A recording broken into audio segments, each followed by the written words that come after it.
Hi guys, hello and welcome back to another video right here on the channel. So, after the success last month of the Evercade top 10s where I'd done carts 1 to 10, we are now back with carts 11 to 20. Okay, so there's some really nice cartridges in this range here. Those of you who know your numbers will probably have a fair old idea what I'm going to put as number one. It was a no-brainer, there's a little clue. But yeah, I enjoyed working my way through these. Like I say, some really good stuff, some really interesting stuff. So, without further ado, grab a brew, let's get into it, and I'll come back and I'll give you some final thoughts. So, starting at number 10, and we go with cartridge number 14, and this is Atari Lynx Collection 2. Okay, so, I'm not a fan of these. I'm not. I never had the Lynx. I had a Game Boy. I was really looking forward to getting hold of them and having a little look at them and stuff. What I would say, if you are an Atari Lynx fan, is make sure you play it on the EXP or the Super Pocket. I wouldn't recommend playing it on the VS because the graphics are quite blocky, not unplayable, but you know, just a little bit of a heads up for you there. Okay, so I went for Chips Challenge, Slime World and California Games on this. There wasn't really an awful lot else. The list of games on here: California Games, Chips Challenge, Slime World, Blue Lightning. Blue Lightning was okay. It was like a little afterburner kind of game. Zalo Mercenary, Checkered Flag, Electro Cop and Gates of Zendikon. I mean, if you're a Lynx fan, you may well like this, you know, but as I say, not for me personally. Number 14, Atari Lynx Collection 2 in at number 10. Number 9, like previously mentioned and probably guessed, is number 13, and this is Atari Lynx Collection 1.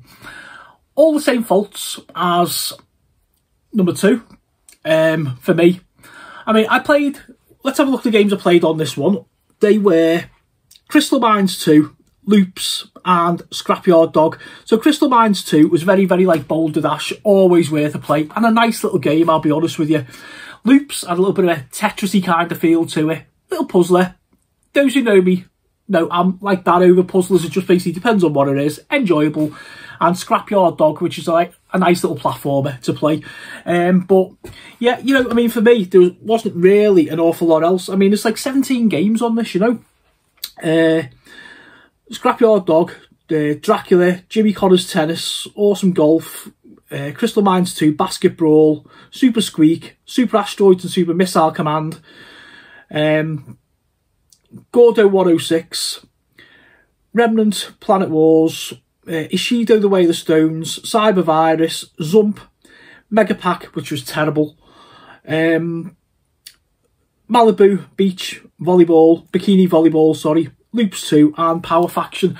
I mean, yeah, you know, there's a fair old selection of games in there, but for me to be able to pick 3 out of 17 and say I'd never look at the cartridge again tells you something, doesn't it? In at number 8 is a cartridge which I think may well split a few folks. In my initial review, I enjoyed this. I look back through Rose Tinted Specs. There is a story about how I got into worms. Go back and check that video out. But yeah, you know, we've basically got 3 games on here. It's called the Worms Collection. You know, it's cartridge number 18, I think. Let me just double check that. Yeah, cartridge number 18. Worms Armageddon and Worms Blast. Worms is the original, still holds up today, fantastic party game. Armageddon, done Worms, but a lot better, you know, improvements, more gameplay modes, all that kind of thing, fancier graphics. Worms Blast was a little puzzler, and to be honest, it frustrates the hell out of me. So that is the reason why Worms Collection is so low on this top 10. In at number 7 is cartridge number 16, and this is Pico Collection 2. Okay, so we have 13 games on this one. They are Soccer Kid, Hoop, Shut Up and Jam, Beast Ball, Top Racer 2, Eliminator Boat Duel, Summer Challenge, Football Madness, Racing Fever, Winter Challenge, Hoop, Shut Up and Jam 2, World Trophy Soccer, Full Throttle and Power Football. On my review, I picked Racing Fever, a top-down racer. Hoop Shot Up Jam 2, a little bit of a 2-on-2 basketball take on NBA Jam, and Soccer Kid, which is a very, very tricky little platformer. Yeah, you know, the Pico games, the Pico collections are supposed to be like really, really like well thought of in these circles, in Evercade circles. I don't know if I'm such a fan. Maybe it's because I'm not familiar with a lot of the games or something like that, but that's probably the main reason why this cartridge sits in like the lower half of the top 10 for me. Like always, the ones I picked I really enjoyed. I don't think I'd really go back to much else. In at number 6, we have cartridge 15, Jalico Collection 1.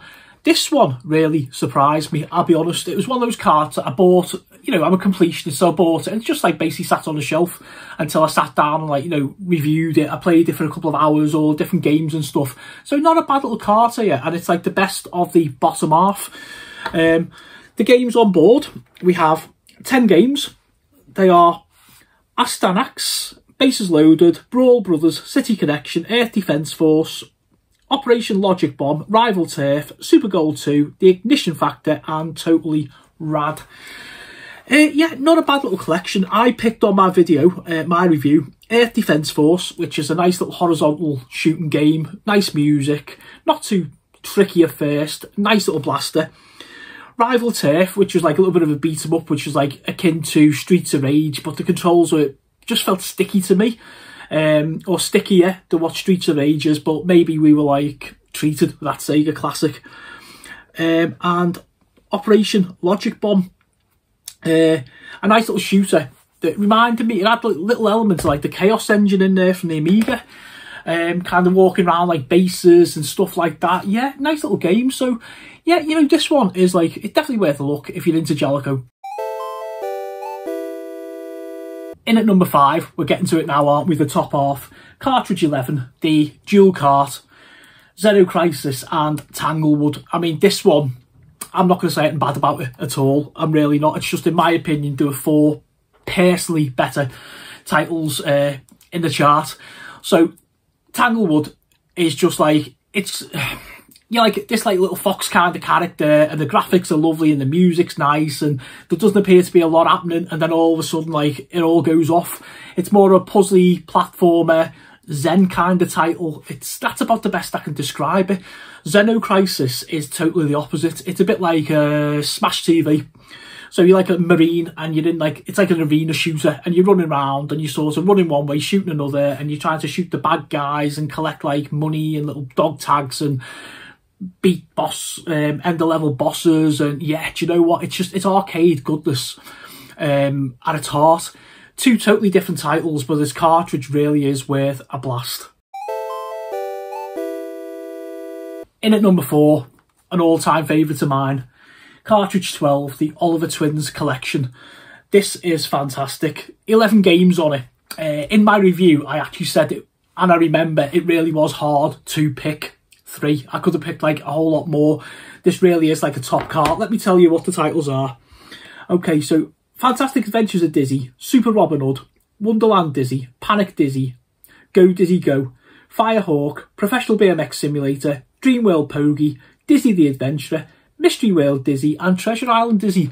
So in case anybody at the back there hadn't noticed, there's like an awful lot of like Dizzy titles on here. But yeah, absolutely fantastic collection, just for like the record and for fun. I picked Super Robin Hood, Dreamworld Pogie and Treasure Island Dizzy for my picks on this. Super Robin Hood, extremely challenging, tricky, colourful little platformer, fantastic. Dreamworld Pogie, just a really, really cute platformer, absolutely fantastic. And I couldn't say no to Treasure Island Dizzy. But I mean, it could have been an awful lot of Dizzy games on there, to be fair. Absolutely banger of a cartridge, that one. Top 3 time, folks. Okay, so we've got cartridge number 19, and this, of course, is the Codemasters collection. We've got 17 games on this one. Let's throw on our specs and let's go for it. So we had Sensible Soccer, Cannon Fodder, Tennis All-Stars, Psycho Pinball, Cosmic Spacehead, Super Skid Marks, Megalomania, CJ's Elephant Antics, Big Nose Freaks Out, B-52, MiG-29, Ultimate Stuntman, Boomerang Kid, Big Nose the Caveman, F-16 Renegade, Linus Spacehead, and Stunt Buggies. This really is a top cartridge and it deserves to be in that top 3. It really, really does.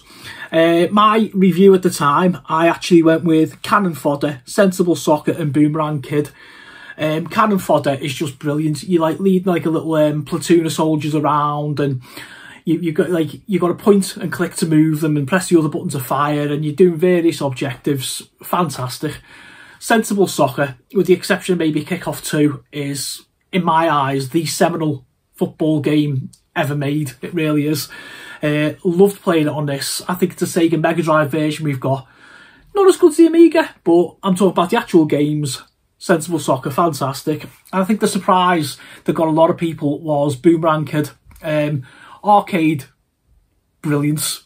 Absolutely brilliant. If you haven't played Arcade Kid, if you haven't played Boomerang Kid, go and play that and just see what I mean.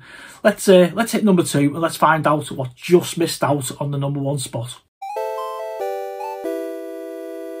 Number 2 is cartridge number 20, and this is Mega Cat Studios Collection 2.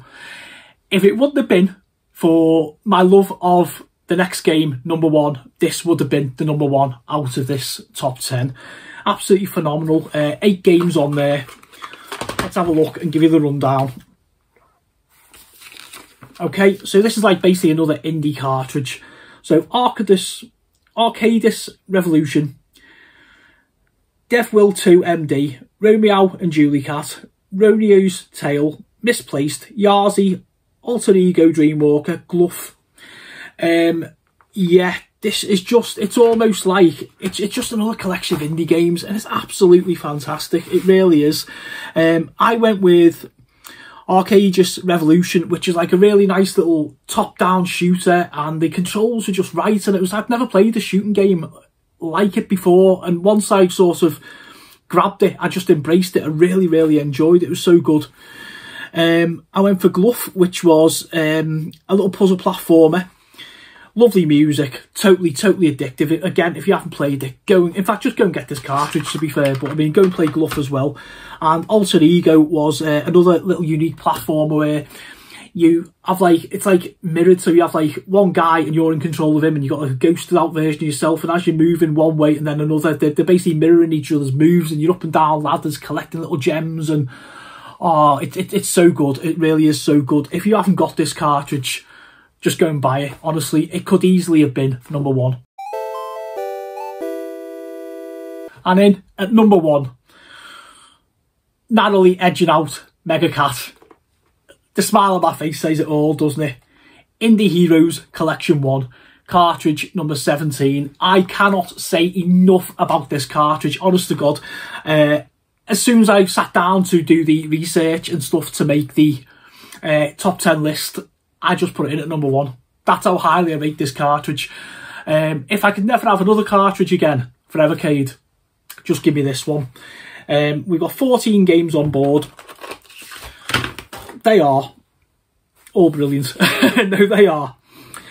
Twin Dragons, Quest Arrest, Foxyland, Alien Cat 2, Debtor, Ployd, Anguna, Super Homebrew War, Dedius, Doodle World, Flea, Chainbreak, Kubo 3, and I probably missed a couple off there because the instruction manual was really awkward. It says about all the different developers as well.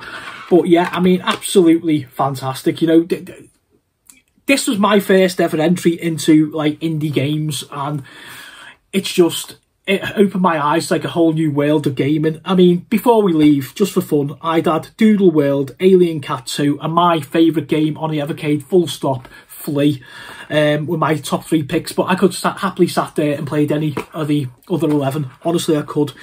Indie Heroes Collection 1 is the number 1 of this top 10.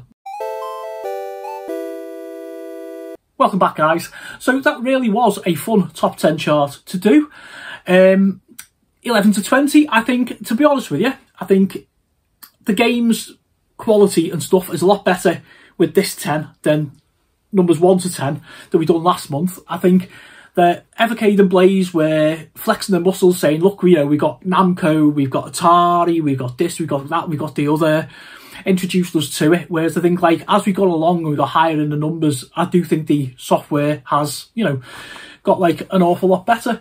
As I say, it was always going to be, my number one was always going to be Indie Heroes. I mean, it's got Flea on it, but, you know, it was always going to be number one anyway. Narrowly edging out Mega Cat Studios, you know, that's phenomenal. It really is a phenomenal cartridge. Let me know below. Would you have placed the Atari Lynx cartridges higher? Maybe, you know, you think a lot more of them. There were surprises in there, things like Jalico. That was like a really good cart, and I was like, oh, where do I put this one? I think I put it in like the right place there. Let me know below. What would you have done? Would you have had Indie Heroes at number one? And if not, why not? Would you have placed Atari Lynx higher? Give me your top 10 below, okay?